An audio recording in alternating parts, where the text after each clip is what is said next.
Fabrice Blin est avec moi en interview de la pièce Une envie folle. Salut Fabrice. Bonsoir. Comment ça va ? Mais pas mal du tout par ce beau temps. Bah oui, après tout, on est bien en Lorraine. Mais oui. C'est pas la première fois en Lorraine, si ? Non. Je suis venu souvent à Metz. On était il n'y a pas très longtemps encore au Luxembourg. Mais ça invite à revenir, c'est vrai que... C'est ça, mais c'est très sympa comme région. Très bon public. Alors tu seras ce soir sur la scène du Théâtre de Cérémange à 20h30, donc pour la pièce Une envie folle. D'ailleurs, j'ai les 2 dernières places à vous offrir si vous voulez passer une bonne soirée et surtout rigoler ce soir. Vous avez simplement à m'appeler maintenant au standard 03 82 21 04 04. Alors Fabrice, pour ceux qui ne connaissent pas la pièce, en quelques mots, comment on peut la résumer ? Eh ben, c'est 2 garçons, c'est une histoire moderne. 2 garçons qui veulent un couple, qui veulent un enfant, et ils s'apprêtent à rencontrer une maman qui éventuellement pourrait faire cette chose avec eux. Et il s'avère que c'est une arnaqueuse qui va vraiment leur faire des misères et ils vont rien voir et voilà. Et il y a beaucoup de péripéties. Voilà, c'est une histoire moderne, mais bon, le but c'est de trouver l'amour, quoi. Et voilà, donc c'est très sympa. C'est une connerie à chaque phrase. Ça se joue depuis 7 ans, donc c'est bien rodé. Ouais. Et puis curieusement, c'est un spectacle familial. Voilà, on peut venir à 12 ans. Il n'y a pas de choses. Un peu étrange. Il n'y a pas de mots interdits, il n'y a pas de... Très peu. Ou alors vraiment, les parents comprennent ce qu'ils veulent, les enfants aussi. Oui, voilà, c'est ça. Mais il y a très peu, on a fait très attention, parce que c'est un sujet délicat, mais en même temps, voilà, ça permet de beaucoup rire quand même. C'est la magie du texte, en fait. Voilà, absolument. Sinon, comment c'est écrit et tourné. Voilà, comme dans les dessins animés, des fois, dans Shrek, il y a des blagues un peu pour les adultes, et puis d'autres que les enfants comprennent pas. Alors, j'ai cru voir sur Internet, j'ai lu que c'était la première pièce qui évoquait l'homoparentalité. Oui. Absolument. Vrai, oui, ça n'a pas été fait encore et pourtant ça fait un moment qu'on l'a. On s'est dit on va être copié, mais je sais pas, ça doit faire un petit peu peur peut-être. Mais ce qui est très amusant, c'est de voir les réactions des gens parce que on s'est posé la question aussi. On s'est dit peut-être que des gens un peu âgés vont pas aimer. Alors pas du tout. Ils nous arrêtent pas de nous dire mais on voit ça partout, on est au courant et tant mieux.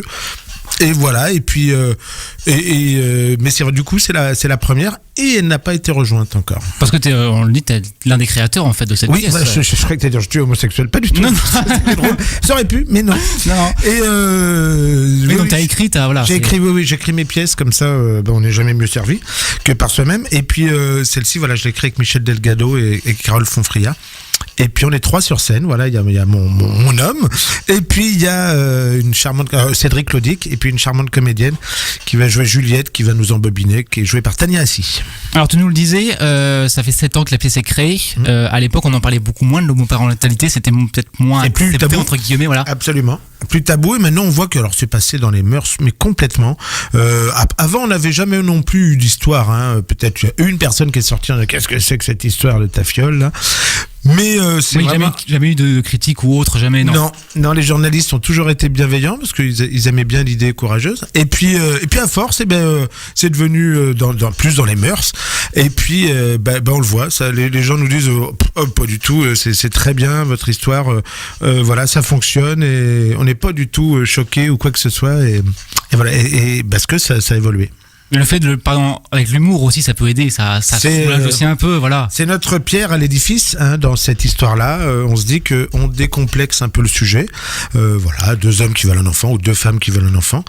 Voilà, on en parle partout, mais on se dit qu'avec l'humour, c'est ça. Ça peut un peu décomplexer, ça peut permettre d'en parler, d'en rire en famille. Peut-être qu'il y a des gens qui vont en parler parce que ça, on aura ri la veille. Voilà, on se dit ça.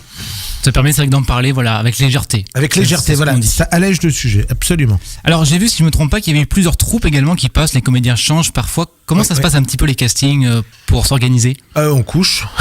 Il faut coucher, bien évidemment. Tout simplement, oui. Il faut coucher avec les auteurs. Ça tourne un peu, oui, absolument. Il y a eu plusieurs comédiennes. Il y a une deuxième troupe qui le joue beaucoup aussi, mais plus vers le centre de la France et le sud. Et moi-même, je joue donc 2 fois, j'ai un autre compagnon sur scène. J'ai aussi une autre compagne. Mais là, c'est la Dream Team ce soir. C'est vraiment ceux qui l'ont créé et c'est ceux qui la jouent le plus. Voilà, et l'auteur. Donc c'est ce soir, ne pas manquer. Voilà, c'est la bonne équipe. Est-ce que, suivant les comédiens, il y a une petite réécriture de temps en temps, suivant la façon dont eux ils jouent Un petit peu, pas vraiment réécriture, mais dans la façon de jouer. Ouais. En tout cas, on voit que il y a quelques vannes qu'on peut se permettre parce qu'une fille, par exemple, est plus pulpeuse qu'une autre. On peut avoir une vanne sur sa poitrine, alors qu'on peut pas l'avoir avec une autre. Ou parce qu'un comédien est grand ou est barbu, on peut jouer avec quelque chose. Mais après, on reste dans nos rails. Hein. Oui, le socle reste en fait. Ah oui, Voilà. le socle reste vraiment beaucoup. Et voilà, mais de temps en temps, voilà, quand il y a un comédien qui est barbu, on joue avec ça. Du coup, ça fait combien de temps que vous êtes là tous les trois ce soir Là, vous 7 avez ans. déjà tourné ou pas? Ah oui, tourner ensemble sans arrêt. On était il y a quelques jours, je ne sais plus où, on était à Rouen avec cette pièce. On a joué à Paris tout le mois de novembre et d'octobre. Et puis là, on sera à Quimper aussi le 12 avril. Donc on est très souvent ensemble. L'entente a toujours été bonne ou des fois il y a des... Ah, ça se passe bien. Ouais, non. ça va, en général. En général, on choisit des copains. Ça, c'est très important. Il y a parfois, j'ai fait des castings où j'ai pas fait attention à ça et c'était jamais bien. Il faut autant choisir un bon comédien que choisir un bon camarade parce que on passe beaucoup de temps ensemble en voiture ou en train, à l'hôtel, au restaurant, en répétition. Donc, autant bien s'entendre. Ça, vous tournez souvent du coup. Et on tourne souvent, donc on est sans arrêt dans le train ou là on vient de passer 4 heures en voiture. Donc voilà, j'ai pris des copains et des copines avec qui on a plein de choses à se dire. Comme ça, c'est bien, mais c'est aussi important que de très bons comédiens. Je préfère, c'est très important les camarades, les bons camarades. La personne, c'est vrai, des fois passe avant le talent oui. en fait. C'est un petit peu. Pas, il l'être faut le humain, talent quand même. Là, oui, non, bien sûr. c'est des très bons, mais l'être vraiment, humain est important. Il faut ça en plus. Ah ouais, parce que on passe énormément de temps à discuter, à boire un petit coup ensemble, à s'amuser. Si c'est une bonne organisation, tout se passe bien, c'est tant mieux. Mais parfois, c'est pas aussi bien organisé. Alors, vaut mieux en rire et on en rigole mieux avec des copains, quoi. à peu près combien de dates par an pour se rendre compte? Celle-là, une cinquantaine environ. Ouais, c'est parce pas mal, oui. parce qu'en fait, je joue 6 pièces en même temps là. Je tourne 6 pièces actuellement. Donc il y a 50 de celles-là, mais il y en a aussi beaucoup d'autres. Je dirais 40 de celles-là, peut-être pas 50. Et voilà, donc je suis. Tu jongles en fait entre. Je jongle, oui, c'est ça. Je serai là d'ailleurs à la fin. On va y arriver fin avril au Luxembourg avec ma colocataire Étienne Garce qui se joue ce soir, je crois à Hayange avec une troupe amateur. D'ailleurs que j'ai une pièce que j'ai écrite. Ouais. Et voilà, je tourne et j'étais il y a pas longtemps, on était à Metz avec une autre pièce dans un café-théâtre qui n'existe plus, le Burlesque. Et puis voilà, mais on tourne, mais en tout cas ce soir c'est la bonne équipe, c'est à Sermange. Alors Fabrice, sans spoiler évidemment, quel aspect de ton personnage te plaît le plus? C'est un gentil. Moi, je suis présentateur météo. Je suis un petit peu célèbre en France dans cette histoire, et je suis en couple donc avec un flic. Et alors lui, il est moi, je suis très gentil, je suis très confiant. J'ai vraiment plein d'espoir dans cette femme. C'est moi qui l'ai rencontrée. Et en fait, et mon copain, lui, est très très très méfiant et il la sent pas du tout. Ouais. Il l'accueille très très mal. Il est pas gentil, donc moi je rattrape derrière, mais.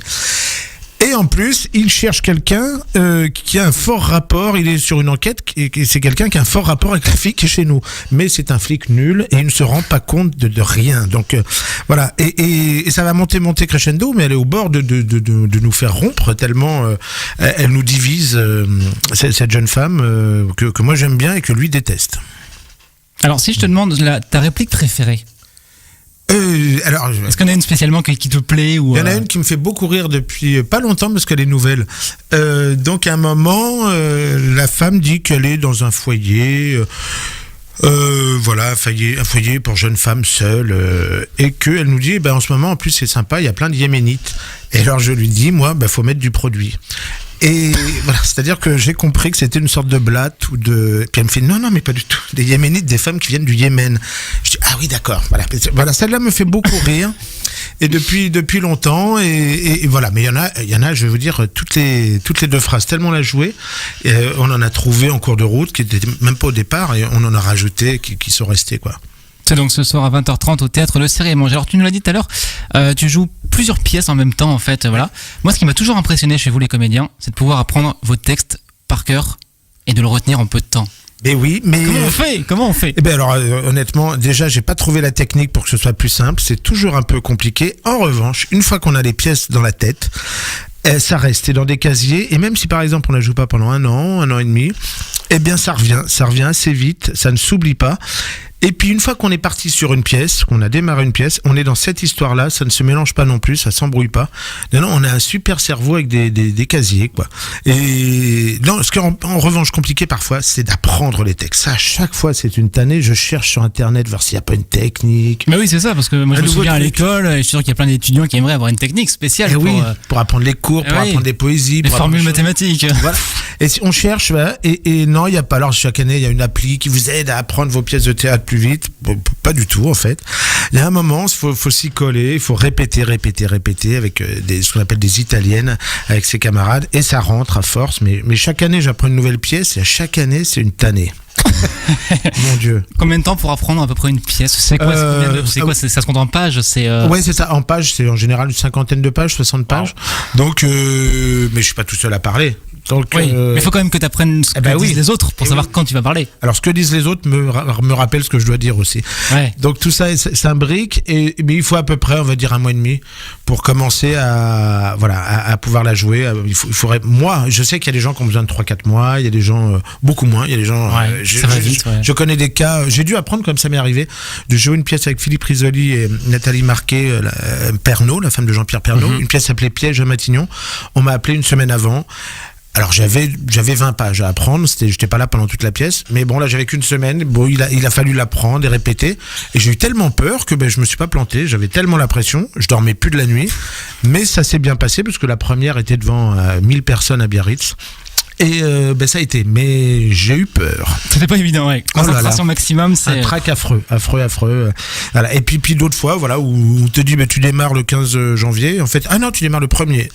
Oui, mais on est le 25 décembre. Ah ouais, t'as 6 jours encore. Bon. Oh là là là là. Voilà. Ça, c'est pas simple. Mais souvent, on travaille mieux dans la pression que quand on a le temps. Et c'est mieux. Et même nous, par exemple, quand j'écris mes pièces, je fais en sorte qu'elles soient programmées dans des endroits comme ça. J'ai une deadline.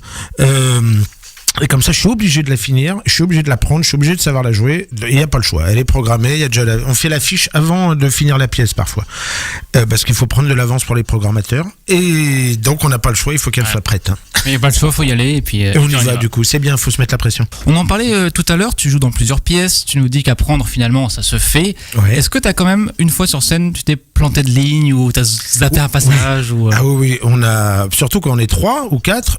Mais bon, ça vient pas que de moi, mais ça peut venir de moi. Et donc, c'est arrivé que je vois un comédien sauter une page et je dis, mince, qu'est-ce qu'on va faire? Et des informations très importantes. Ah oui. Et alors, dans ces cas-là, tu cogites, tu cherches comment les remettre. Comment les remettre sans que ce soit bizarre, sans que l'histoire soit fluide quand même. Et on y arrive.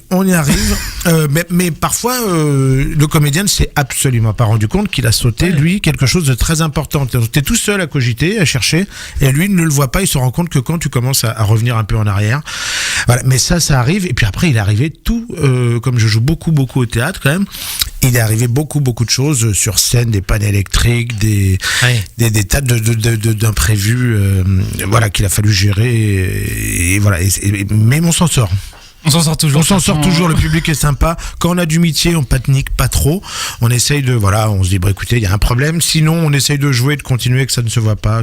On s'en sort. Limite un peu d'impro et puis on retombe toujours sur les pieds. C'est ça. Voilà. Mais l'expérience, ça aide dans ces cas-là. Alors, qu'est-ce qui t'a... Alors, tu me le disais hors antenne, t'as fait de la radio beaucoup plus jeune. T'es passé du coup comédien. Qu'est-ce qui t'a poussé dans cette voie-là? Parce que j'étais dans une radio très sympa qui s'appelait Ado FM, où j'ai démarré adolescent, et en fait j'arrivais pas à en sortir. Je postulais pour essayer d'aller ailleurs et ça venait pas. Et quelqu'un me dit, tu sais, t'es sympa comme animateur et tout, mais t'es surtout drôle quand tu dis des conneries et tout ça. Et tu vas pas essayer de faire des sketchs? Et puis j'ai fait des sketchs avec lui, il m'a aidé. On est allé voir Philippe Bouvard et tout de suite j'ai été pris. Et puis je montre à la classe l'émission de télé sur France 3, donc en 93, et pareil, j'ai été pris tout de suite. Donc je me suis dit on va passer à ça. Hein. Visiblement je suis peut-être un petit peu plus doué pour ça que pour la radio, mais j'ai beaucoup aimé la radio. Je fais beaucoup d'interviews, d'émissions, et ça m'a beaucoup plu. J'étais programmateur musical aussi. Ouais. Donc j'ai adoré ça. J'adore ce que tu fais. Ah, merci moi aussi. Moi aussi, c'est la bonne nouvelle. Qu'est-ce qui te passionne dans le théâtre en fait? C'est quoi? C'est le fait d'être sans filet en fait? Oui, c'est la scène, c'est sûr. Le rendu, c'est-à-dire que j'ai tourné aussi des séries, des films. Mais bon, on attend beaucoup. C'est pas du tout le même rendu, même si j'aime beaucoup l'image et tout ça. C'est incomparable. Ce qui se passe sur scène, l'amour que nous envoient les gens, et ce qu'on peut nous leur envoyer. Et en plus, on fait nous de l'humour. Alors, on le voit tout de suite si ça leur plaît. Les gens en ont besoin, surtout en ce moment. C'est un peu anxiogène avec toutes ces manifs, toutes ces colères et tout.